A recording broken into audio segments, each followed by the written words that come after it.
was lived into her 90s, was a beautiful, elegant woman who had nothing but love to give into this world.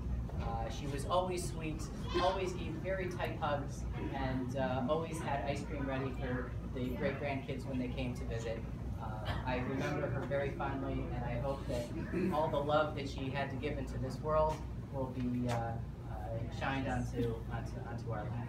And the B is for my grandfather, my mom's father, Bernie, who was just the coolest guy. He was a builder, he built a lot of things, but most importantly, he built his mind, and he never stopped learning. And even when he was in hospice care at the end, he decided to take on gay rights and learn Spanish and learn how to play Frank Sinatra on a harpsichord. So I hope she never stops being open and learning just like he did. So in life, there are those David Byrne moments of, where did I get here? Where is this place? And, 12 and a half years ago was one of the darkest moments in my life. I was diagnosed with leukemia, and I was set to start chemo. And everyone here in this room has played a part in me being here today. And I thank you all for coming. I'm so glad that you could share in this moment. But 12 years ago today is when Lilah's journey really started into this world already.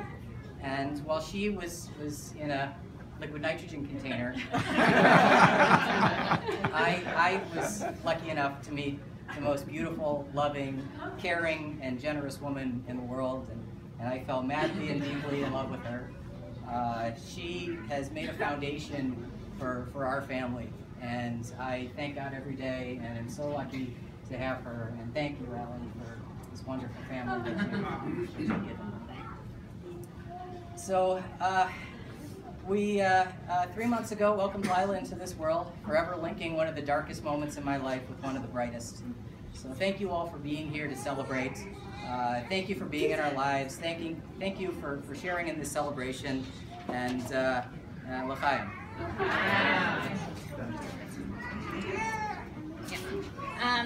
I don't have anything to say.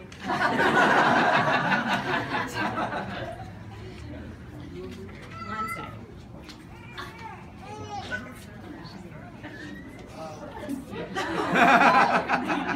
All right, just a little something.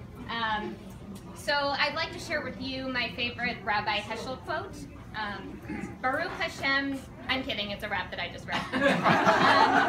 For those who were not there, or may be prone to some forgetting, over 7 years ago I rapped our vows, like at our wedding. I'm much better at it now. I was a novice, real pedantic, but I wrote why I like rhyming, why I find it quite romantic. See, the reason that I like it, more than showing off my wit, is the joy it brings to have a word and find its perfect fit. And lots of words will work, I guess, many of them might. But there's one word when you hear it, you just know it fits just perfectly. And you somehow don't remember that they were apart before, because when they're put together, they mean something so much more.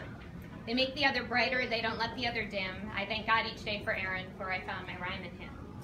But as the years went by for us as two birds of a feather, we didn't know, but we became this new word altogether. Well, of course, we're still our own words. Really, that's a must. It's a metaphor, you guys, so just stay with me, trust. But our word was missing something, and we never really knew that while we waited for our rhyme, she was waiting for us too. Yes, I guess that in our story, things were just a bit reversed. Before we knew we had a rhyme, she knew she had us first. And I look into her bright eyes now, and she could never know that her journey to this world began one day 12 years ago. I won't rehash the story, I don't want to make you squirm, but that day involved some cancer and some chemo and some sperm. It was scary, it was backward, didn't follow any plan, but somehow on that darkest day our family began. You came despite the darkness, sickness, sadness, and the fear. You have taught us so much, Lilah, simply just by being here. Your eyes have taught us joy, and life can rise above the rest. You have taught us that the worst of days can lead us to our best. You're a bright light that's brighter than I ever can recall.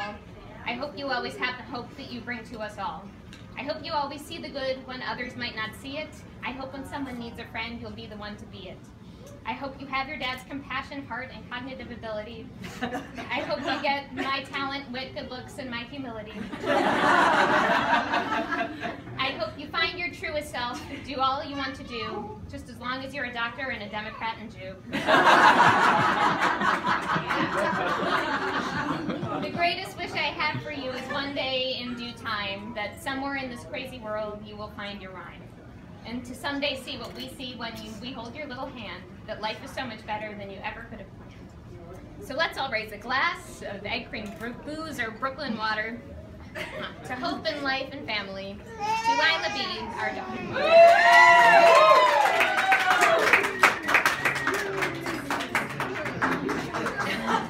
That's it.